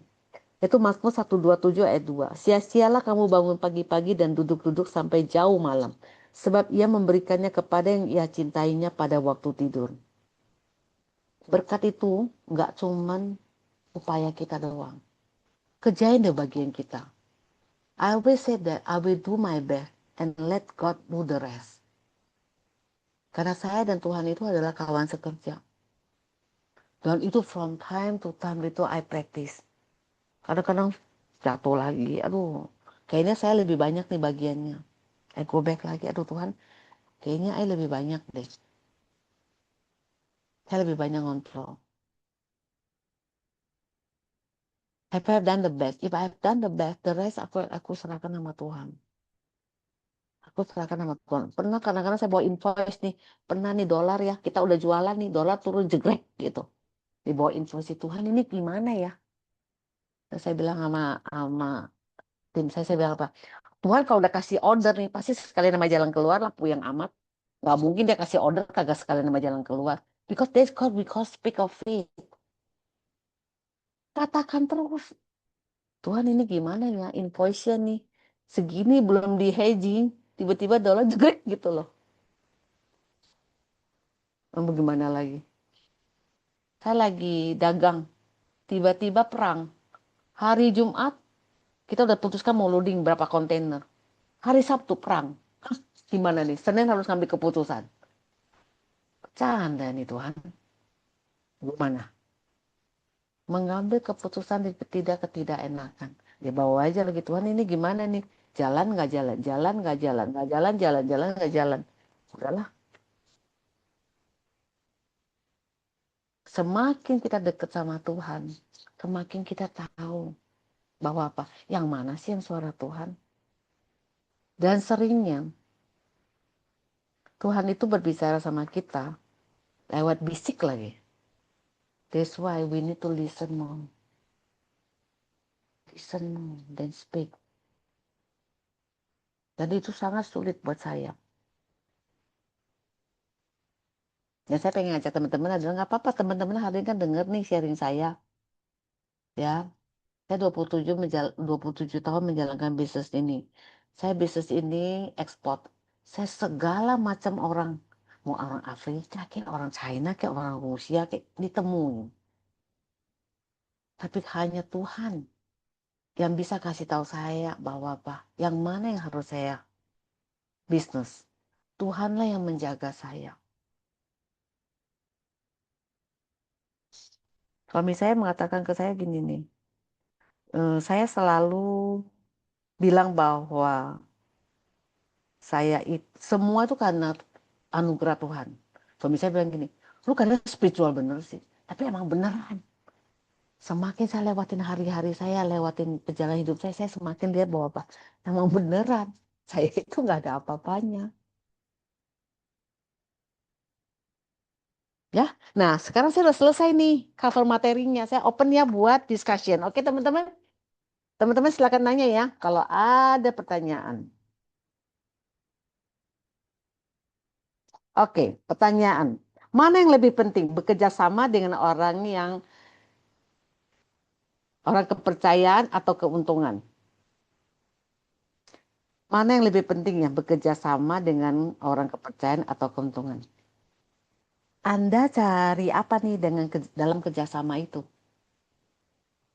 Buat saya, kalau kita mencari keuntungan, ya kan? Kita mencari keuntungan. Saya akan memilih untuk apa? Bekerja sama dengan orang yang saya percaya. Dengan orang yang kepercayaan. Kenapa? Karena orang yang saya percaya, ya kan? Dan saya udah uji, pasti akan sama-sama dengan saya untuk mencari keuntungan. Kalau saya, nggak tahu deh kalau teman ada yang lain. Dan mungkin kebetulan saya kalau untung itu nggak mau dikit, saya mau banyak dan berkala terus-terusan. Jadi kalau keuntungan saya cuma sekali, keuntungan kan paling sekali. Sebanyak yang saya bisa kerjain adalah sebanyak tangan saya dengan 24 jam. The power of leveraging. Orang-orang teknik pasti tahulah apa tuh leverage kan? Apa? Daya ungkit ya? The power of leveraging. Ya, ya kira-kira ya teman-teman ya. Kira-kira menjawab nggak yang pertanyaan itu? Sip. Oke, next. Bagaimana caranya kita menjaga hubungan jangka panjang dengan orang dalam berbisnis? Kebetulan saya melihat kata bisnis ini sebagai family buat saya. Jadi gini, filosofi saya untuk menambah satu supplier atau satu pegawai ke dalam kantor saya itu menjadi beban buat saya. Kenapa? Karena saya selalu bilang sama orang, contohnya gini, dia bekerja sama saya interview dia. Saya bilang gini, you mesti cocok sama saya, dan saya mesti cocok sama you. Kenapa? Karena ketika you sama saya udah sama-sama mau bekerja sama, saya mempekerjakan Anda sudah melepaskan kemungkinan diterima di tempat lain nih.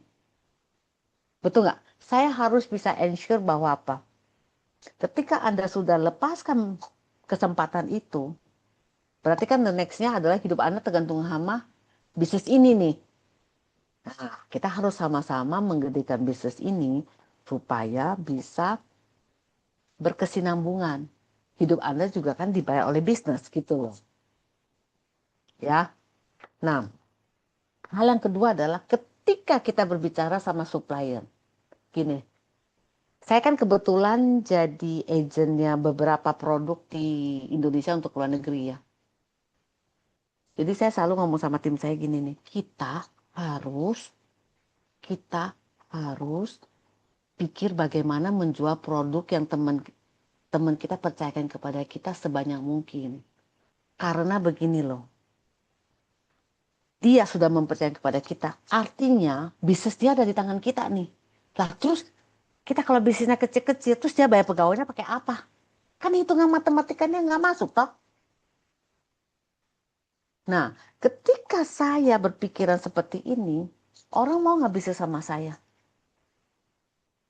Setelah COVID, saya menjalankan perjalanan dinas ke beberapa negara ya. Ada yang bawa saya naik mobilnya bagus, bilang, I make a lot of money loh from you. Oh, good. It means I did a good job. Ini gudangnya, saya ya hampir lunas loh. Karena dia nomor satu di market waktu COVID. Dan COVID itu kita all time high. Saya bilang, I also make a lot of money. Membuat orang lain making a lot of money is actually help me to make a lot of money kan. Sekarang saya misalnya mau bisnis sama Pak Santo dah. Pak Santo udah ngerasain nih berbisnis sama saya udah MM-an. Dia cari saya apa saya cari dia? Dialah cari saya. Jadi, kita dagangin lagi yuk. Kenapa? Karena dia udah ngerasain enaknya. Jadi saya pasti akan membuat bisnis partner saya enak. Sekarang saya di Inggris misalnya gini. Saya tadi baru meeting juga sama mereka. Saya mau berangkat lagi ke Inggris. Inggris 1 jam aja dibayar 50 pound. Mahal nggak mahal? Saya bilang semua paperwork saya kerjain buat kamu. Saya hire orang lagi nggak apa-apa, murah di Indonesia. Tapi you udah enak di situ. You are just like my shoulder. Go and face the wall. You face the wall. Saya kerjain bagiannya. Orang masih nyaman nggak? Orang mau pergi bisnis market itu kan seperti battlefield ya. Ya, medan peperangan. Dia tahu bahwa apa? Ketika prajurit itu lagi perang, dia tahu bahwa apa? Ada teman saya atau siapa yang akan menjagain saya. Betul nggak? Kalau nggak dia nggak akan pergi untuk perang. Dia nggak akan berani untuk terus di maju paling frontliner. Nah, ketika saya bisa bilang, Ibu, I make sure I'm taking care of you. Pergi nggak? Orang nyaman. Action speak louder than words. Action speak louder than words.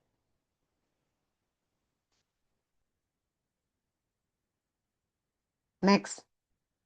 Bagaimana cara memperbesar skala bisnis? Teknik bener ini. Mau yang ala apa nih? Mau ala consulting atau ala SMI? Tapi sebenarnya sama aja sih. Bagaimana cara memperbesar skala bisnis? Saya melakukan pakai leverage. Jadi contohnya begini ya, lebih teknikal ya. Misalnya gini, saya nggak mampu untuk terbang ke semua negara market saya. Nggak kuat saya. Tapi saya tahu bahwa saya tuh perlu terbang ke situ. Karena apa? Saya perlu memantau marketnya apa, consumer behaviornya apa. Ya. Jadi saya menggunakan satu region, saya tunjuk satu orang. Itu I call it leverager. Leverager. Jadi dialah yang akan menjadi key person buat saya. Dia adalah orang yang saya bisa percaya. Sehingga saya sama dia sama-sama bekerja. Gitu loh. Dan saya membangun sistem saya. Jadi ketika sistemnya bagus, kita tinggal multiply. Oke. Saya sebenarnya suka banget loh dengan Alkitab sama kekristenan ya, karena saya suka bisnis. Pernah nggak kebayang bagaimana Tuhan Yesus itu menyebarkan firman Tuhan? Kan dia mau want to spread the gospel kan? Ya kan? Tuhan kan pengen spread the gospel dong, ya kan, kepada dunia kan? Emang dia sendiri? No. Dia membuat 12 murid ini. Ya, membangun 12 murid ini. Ini 12 murid ini adalah duplikasi terhadap dia. Karena dia paling deket, oke, makan, minum bersama-sama. Sehingga apa? Menduplikasikannya. Cara dia menyampaikan firman Tuhan kan lihat, itu duplikasi. Duplikasi 12 ini menjadi berapa? Dan ini menjadi berapa? Makanya pentingnya apa? Harus ada framework yang bisa dimultiplikasikan. Kalau enggak, sebanyak tangan Anda ini cuma one pair. Makanya perlu ada yang namanya sistem, perlu ada yang namanya tim, perlu ada yang namanya strategi, perlu ada yang strategic business partner. Gak bisa Anda tuh sendiri. Dan kesemuanya itu harus dibungkus oleh yang namanya trust. Ya kan, harus ada yang dibungkuskan dengan apa? How we communicate. How to build the energy. Karena ini semua bisnis itu adalah seperti roda yang jerujinya banyak. Jeruji apa? Jeruji orang, produk, marketing plan, accounting, government, dan semua itu harus rodanya tuh jalannya bareng-bareng, tek tek tek. Cannot be, ini nggak mau jadi, oh no, it has to be, ritmenya harus itu semua dibangun. Kalau cuma satu nggak bisa jalan. Belum lagi keluarga. Keluarga itu perannya penting banget loh. Bagaimana Anda membuat skala bisnis yang besar kalau pulang ke rumah berantem terus? Nih, ngamut. Ngamut. Belum lagi dalam mendidik anak. Berapa banyak orang kaya yang sangat sukses tapi begitu bisnisnya udah bagus, anaknya tinggal habisin. Next, menurut Ci Juli, apa soft skill yang paling dibutuhkan di era kecerdasan buatan AI ketika banyak hard skill mulai dapat dikerjakan oleh mesin? Saya termasuk orang yang suka sekali dengan AI. Saya sehari itu berapa jam untuk training saya punya robot. Ketika saya melakukan itu, saya training robot saya kerjain gitu-gitu. Saya suka diskusi sama anak-anak saya. Dia bilang gini, akhir-akhirnya kita lihat ini ya, belajar bahasa Inggris yang past time, present time itu nggak penting. Itu orang juga ngerti aja. Grammarnya salah juga oke, paham. Terus mau ala apapun, presentation point mau ala ini, semua dia bikinin. Paling mirip dengan kita lagi. Oke. Satu yang saya ngelihat saat ini ya, yang soft skill yang paling amat sangat dibutuhkan. Kalau kita mau berhubungan dengan AI ya, adalah apa? Curiosity. Pengen tahu gimana ya kayak gini. Kok pengen tahu gimana ya? Dulu saya adalah orang yang penuh dengan curiosity. Jadi saya nggak gitu suka sekolah. Karena saya ngerasa, aduh kok kayak gini dong. Aduh kok gini ya. Saya tuh orangnya begitu. Nggak bisa diem. Ada aja pertanyaan terus-terusan. Zaman dulu kan orang tua kita nggak suka ditanya. Guru kita kan nggak suka ditanya. Maunya kita nurut. Makanya jadi saya nggak bisa sekolah. Kenapa? Tiap kali dimarahin terus. Tapi kalau sekarang yang dibutuhkan adalah apa? Kita bertanya nih, dia jawabin kita. Karena kita training kita. Kalau kita berhubungan dengan AI. Kalau kita berhubungan dengan AI adalah kita harus punya curiosity. Mau tahu, mau kepo terhadap AI. Bukan mau tepo terhadap tetangga ya. Nah, tapi yang buruknya itu adalah begini nih. Saking serunya kita berbicara sama si AI, apalagi kalau kita nanya sama AI, dia jawabnya gini, very good question. Ini kita nanya sama orang nanya, lu nanya lagi ya. Apalagi anak nih ke orang tua nih bilang gini, aduh gue gak nanya sama mak gue lah, tapi diomelin. Kalau tanya sama dia bilang very good question. Akibatnya ketika kita sering pakai AI, kita jadinya nggak terlatih adalah communication skill kita. Kita jadinya kurang bisa menyampaikan satu ide gitu loh. Artikulasi cara berpikir kita jadinya mungkin jadi terlalu cepat ya. Jadi kita jadi jarang berinteraksi dengan manusia nih. Dan kalau ketika kita jarang berinteraksi dengan manusia, kita jadi nggak punya koneksi dengan manusia. Dan koneksi itu tidak bisa dibaca atau dilihat oleh kasat mata. Hanya bisa di sini. Ih, kayaknya gue cocok nih sama Kosanto nih gitu loh. Nah, itu kan nggak bisa. Orang saya nggak pernah bisnis apa-apa sama dia. Kan cuma lewat ngomongan doang. Kita ngomong, ih, kayaknya enak juga ya, asik juga ya. Nah, itu kan apa? Itu kan koneksi. Semakin kita sering berkoneksi dengan orang, semakin tajam kita punya. Jadi sebetulnya kalau kita berbicara semakin banyak AI, semakin harus kita latih dengan apa? Soft skill kita. Soft skill apa aja? Cara berkomunikasi. Oke, bagaimana kita critical thinking, curiosity, strategic thinking. Karena hard skill itu akan lebih mudah untuk diakses gitu loh. Gitu loh. Oke? Kira-kira gimana teman-teman? Ini udah selesai nih semua pertanyaannya nih. Ada lagi nggak pertanyaan untuk saya? Coba saya lihat. Ini kalau diam semua kan saya jadi bingung. Oh ada loh ternyata. Oh enggak dikasih ini. Thank you. Jadi harus ini lagi Ci Yuli. Apa nih kira-kira nih? Sekarang coba kita masih punya 15 menit. Coba teman-teman bebas dah. Buka mic aja. Mau nanya apa? Hmm. Ada pertanyaan? Nggak ada. Ini kebanyakan bisnis apa kebanyakan kerja sama orang atau? Dua-duanya sih ya. Dua-duanya Ci. Hmm. Ini udah lewat waktunya Ci.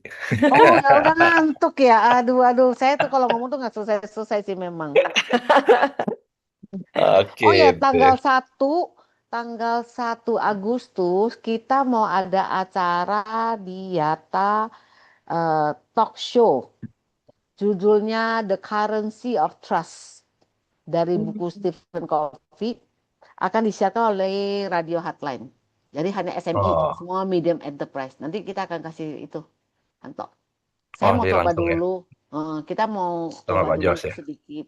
Ya, nanti kalau Hmm. itu besar saya mau di tempat saya mau undang 50 orang SMI. Karena saya percaya bahwa perekonomian dalam satu negara itu akan bagus dan kokoh ketika semua medium enterprise-nya itu banyak dan kokoh.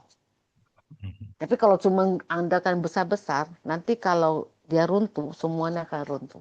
Ya, Siap, Itu siap, Ci. makanya. Nanti saya akan kasih. Jadi kalau teman-teman yang mau hadir, silakan gitu. siap, Ya. siap. Oke? Dan thank you sudah kasih saya kesempatan untuk sharing. Thank you Ci Jul. Thank Sama-sama. you Silakan. banget. Nanti Banyak Silakan. kita kasih kasih. react ya. Cie. Thank you. Thank you, Ci. Oke. Oke, thank you Ci Juli. Kita akan Masuk ke masuk persembahan. di dalam persembahan. Eh, kita akan berdoa terlebih dahulu.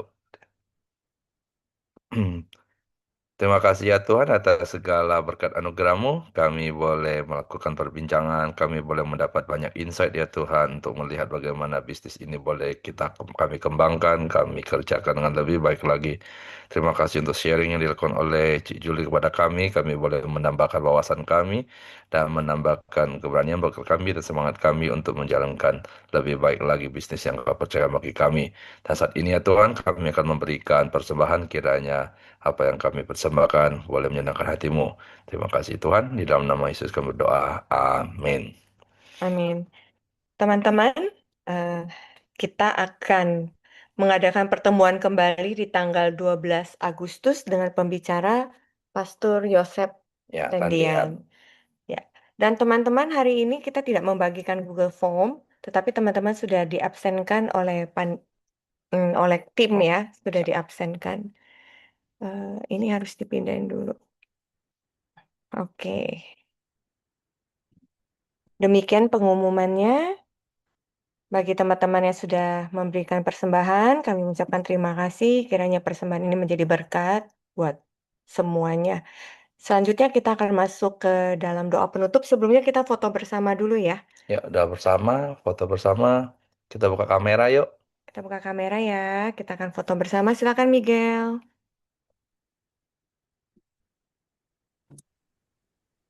Oke, boleh buka kameranya semua? Nah, di situ.